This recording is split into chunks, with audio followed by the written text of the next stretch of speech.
Okay, so Omar, we've been lucky enough to be involved in some really interesting club transactions over the years, and it's obviously a great part of the industry to be involved in, working with lots of different owners, investors, directors, chairmen, etc.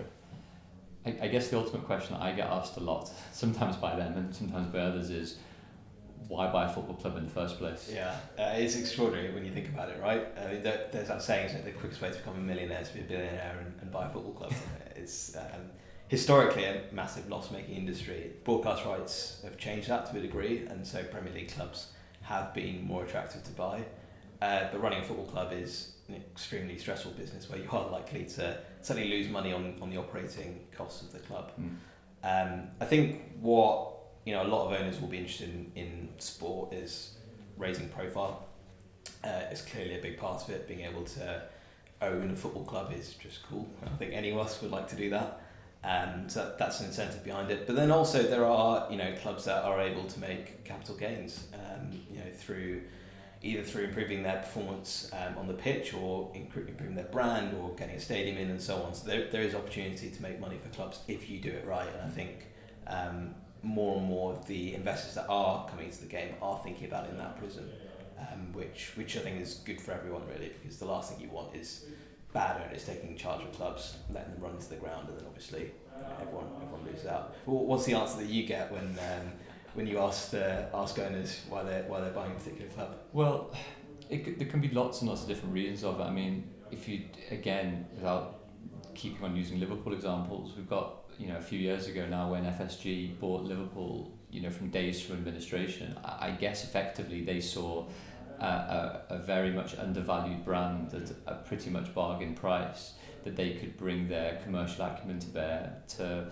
I guess, particularly, I'm not quite sure what Liverpool will be valued at, but probably in the significant billions of pounds range now.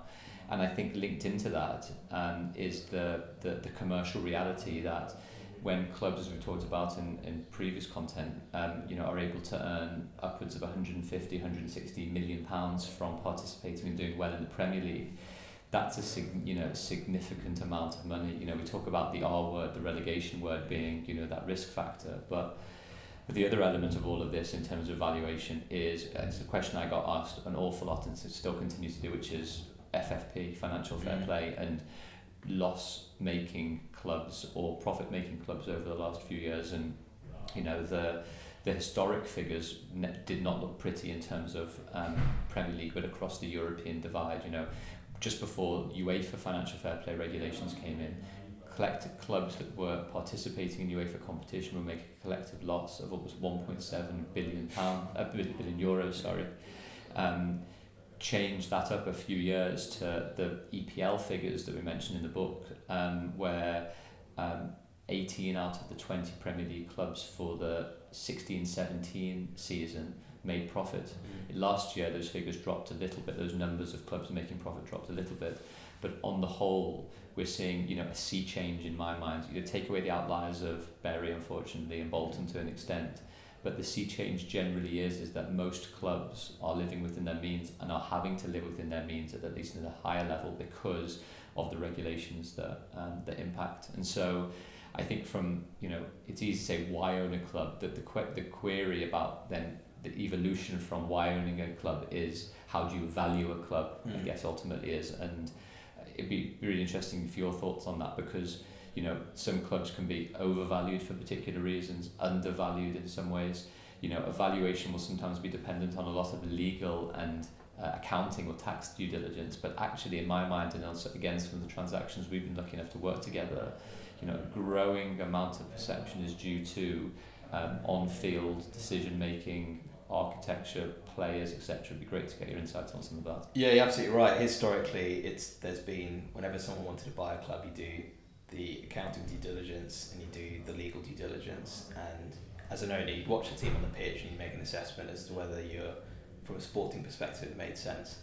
But the biggest challenge in football, particularly in football, is that as a low scoring sport, teams might not be as good or bad as you think, and we're also dealing with athletes here who peak and get worse.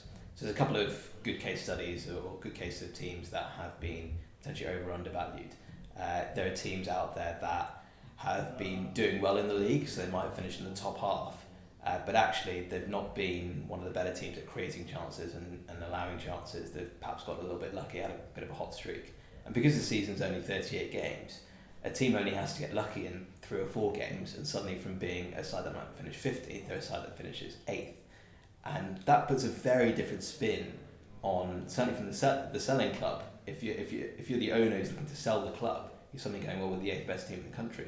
Whereas actually, if you look at some of the underlying numbers, which is what we do for investors, you can say, well, actually, no, you're the 15th best team in the country, and instead of having a 3% risk of relegation next year, you've actually got a 25% risk of relegation next year, which is massive, because obviously the moment a club gets relegated, their value tanks. So that could be one of the reasons a club might be overvalued. Another reason as well is on the players within the squad. So I think a great case might be Fulham a few years ago, when Shahid Khan bought the club. I think it was in 2013.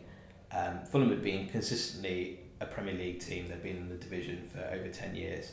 But they'd gone through their latest cycle of players, and they were just getting old. Well, they were actually quite old. They had a big chunk of players who were 30 plus in their squad. They had a lot of young players coming through, but they had essentially nothing in the middle. And so the season in which he bought the club, that squad kind of tipped over the edge, and there were past peak performance, and they were subsequently relegated. And it's very easy to assess a team based on what you've seen and think what I've seen is what I get, when really there's actually a predictive element to what you're trying to do.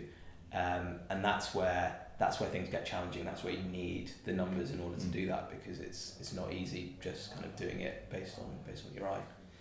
Exactly, and I think one of the things that whenever I speak to prospective owners of clubs now, I think one of the undervalued portions can sometimes be that playing squad. And I can speak from my experience is that, usually when that term sheet or that deal sheet is agreed with an indicative number, it's probably based on particular commercial multipliers rather than a deep dive into the playing squad potentially.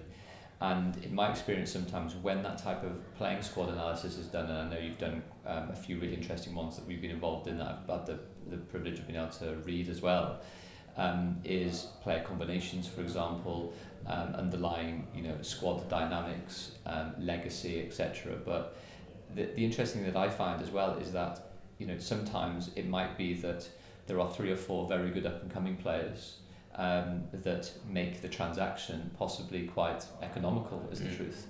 In a day that, when we were talking previously about transfers, where a good up and coming player who may be breaking into the England setup, for example, for the first time, James Maddison, for example, may be worth upwards of 70 or 80 million pounds without playing too many England games just yet. Having 2 or 3 outstanding England or international players in your youth squads breaking into the first team can sometimes be making club valuation seem quite conservative, is the truth. Yeah.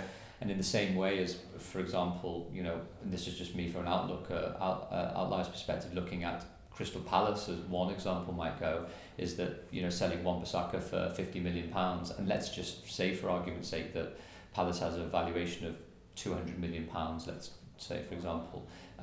It's pretty unusual for 1 or 2 players, if you include Wilfred Zaha with the rejected bid late in the window, that 2 players could be worth more than half of the enterprise value of a particular company. Yeah. That's how, in a way, strange club evaluations can be, depending on particular transfer activity that the club is either buying or selling accordingly. Yeah, and I'm sure there's been plenty of cases where the value of the squad is actually greater than the transaction value, which is in part because an owner can't just go in and sell all the players, because then the actual value of the club itself collapses. So it's a difficult one almost to get your head around, that you can have £50 million players, but actually the value of the team, because of the risk of relegation, is so high, it isn't actually, they aren't necessarily one-to-one correlated. There might be some kind of differences that exist there. I think one of the interesting things to discuss is around Premier League transactions versus Football League transactions. We've spoken a little bit before about broadcast monies plateauing. Does that mean a Premier League club is less interesting now, and actually the interest might be in getting Championship or even League 1, League 2 clubs? Yeah, I think there's a bit of a drawbridge effect. Is the truth is that I think because of the huge monies in play in the Premier League and effectively on offer for Championship clubs being able to break into the Premier League and parachute payments, etc., is, you know, generally you're obviously paying a premium for a club in the Premier League because you're guaranteed those monies for a certain period of time. That premium can be significant. The same is also true of a Championship club in my experience as well, because the premium you're paying tends to be a loss-making club because effectively within the FFP constraints, still the sustainability constraints, you know, clubs in the Championship are trying to get to the holy grail of the Premier League, which is costly and time-consuming in a very competitive, uber-competitive second league. The query then with potentially buying clubs in League One or League Two is, I guess, not necessarily the solidarity sums, because they're not hugely significant. That they are in the millions, but not hugely significant in the same way.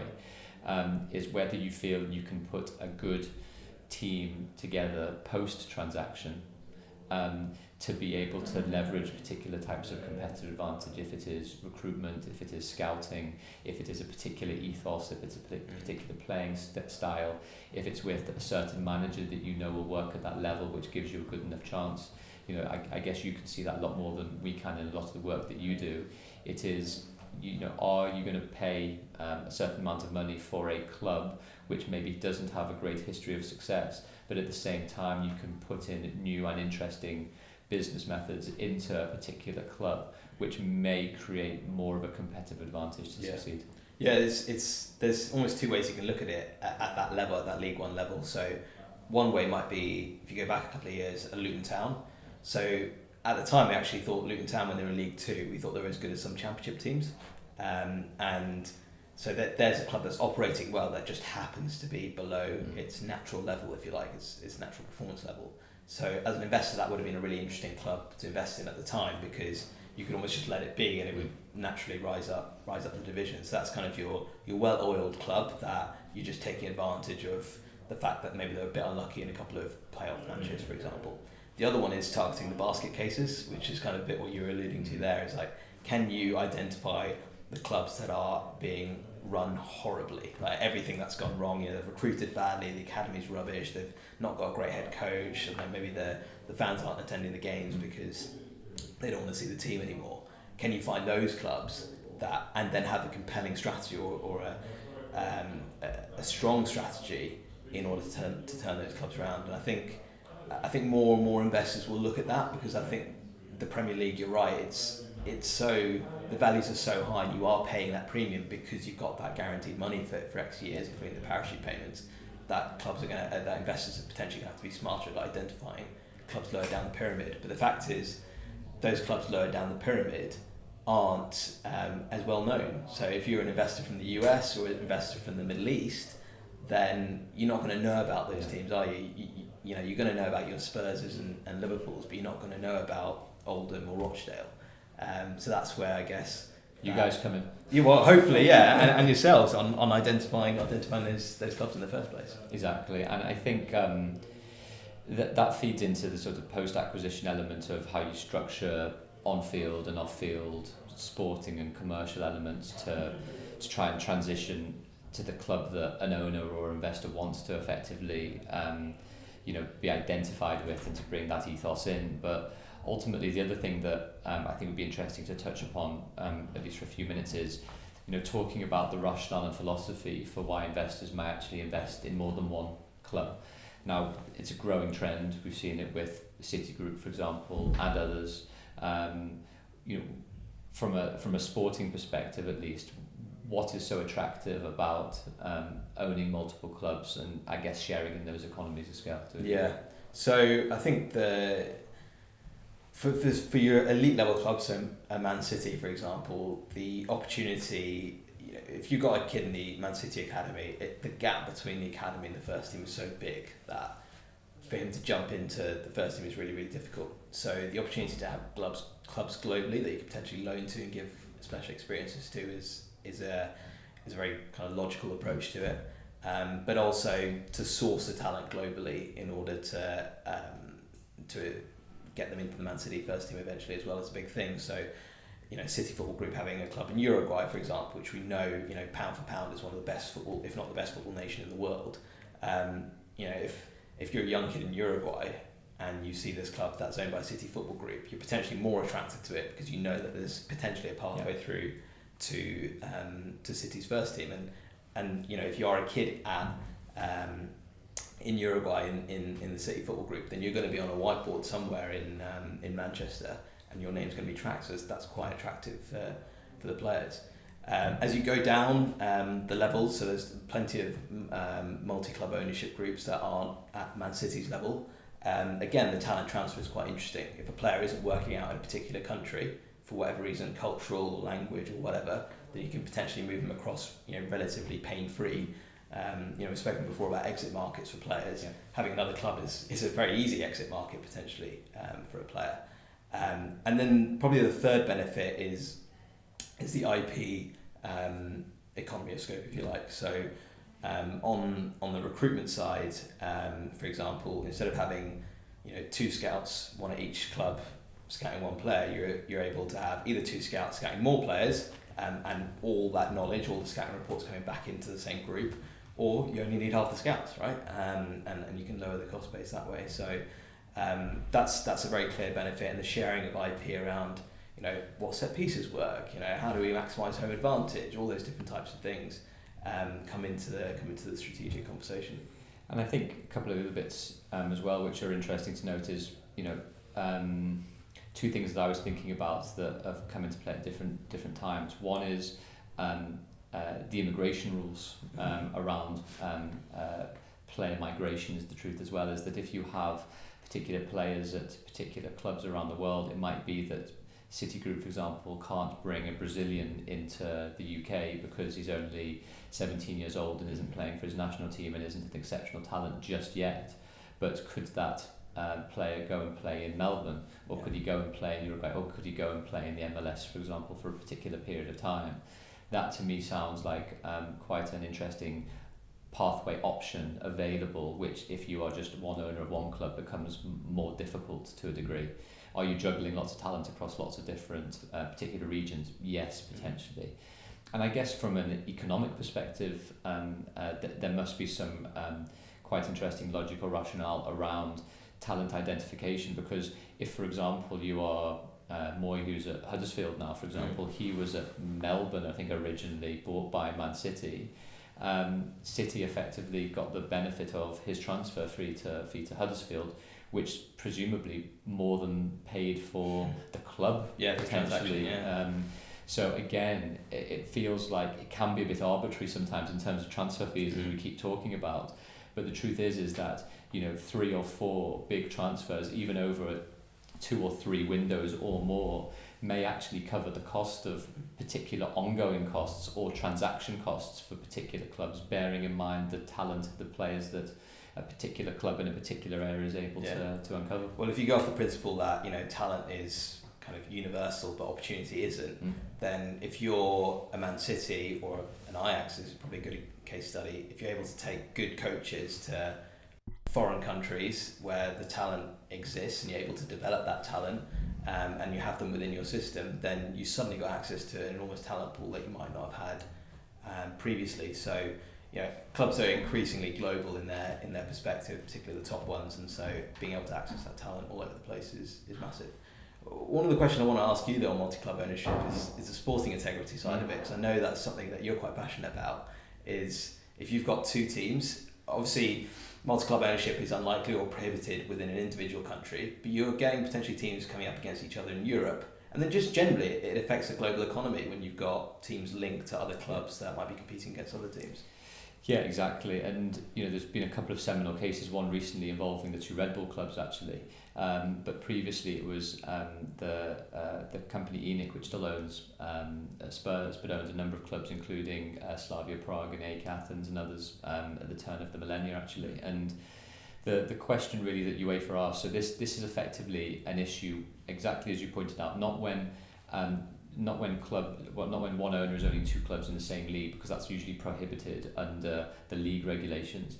But what happens if you have a team in France and a team in the UK, and one owner owns both of those teams, theoretically there's no issue until those teams potentially could play in the same competition together. So let's just say both qualified for the Champions League. The query then is that for the integrity of the competition, sports fans and administrators and stakeholders generally want to make sure that the only considerations impacting on team success are those that are on the football pitch, that every team is going for success and is going to win particular matches because logically and rationally it is in their own incentive interest to be able to do that. Now, when off-field considerations could take its toll, for example, let's just say that both of those teams in England and France were in the same Champions League group, they'd played each other, one team had won, and one team was bottom and one team was going for that second qualification spot, and it was in the owner's interest to make sure that that English team qualified at the expense of the French team, who were never going to qualify anyway because they were out of the competition, for example.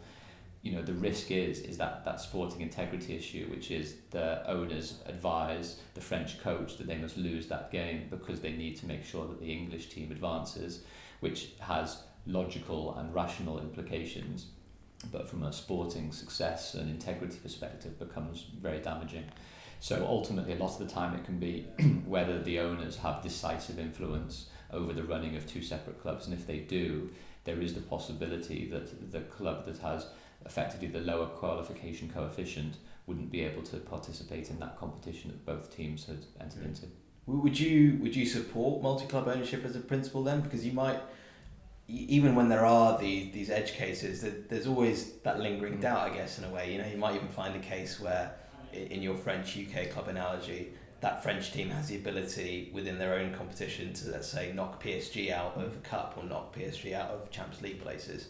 Could that UK club then loan a player across? And with football being so global, you could get these murky issues. Do you think even it should be allowed in the first place? Well, I think the most important thing always is transparency. So transparency of approach a lot of the time. So again, it might be interlinking issues with financial fair play, where a player is transferred from the French club to the English club at a certain amount of money. Maybe it's because the English club needs to pay receive a certain amount of money to comply with FFP, and or vice versa. Or maybe that player is provided at an undervalue because actually they don't have the money to be able to afford to pay. So there are lots of those type of issues at play. Ultimately, my view is I don't think companies should be fettered in their ability to be able to purchase clubs in different countries, but they have to understand the consequences of what happens if those clubs are playing in the same competition, and it's really more or less been enshrined through the European Commission, through CAS, case law, etc., that ultimately those integrity issues are fundamental to competition, and those restrictions are deemed proportionate because of the ultimate aim for the integrity of competition is tantamount.